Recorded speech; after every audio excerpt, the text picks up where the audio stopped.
Gusto ko sa lalaki, yung may takot sa Diyos. Kung bibigyan man ako ng Panginoon ng mapapangasawa,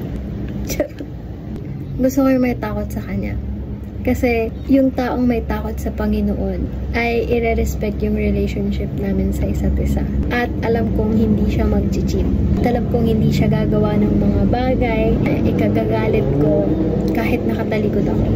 Bakit? Kasi alam niyang nakatingin sa Kanya yung Panginoon at hindi ako. Kaya yung tiwala ko buong buo. Dahil kung gumawa man siya ng mali, si Lord na yung bahala sa Kanya.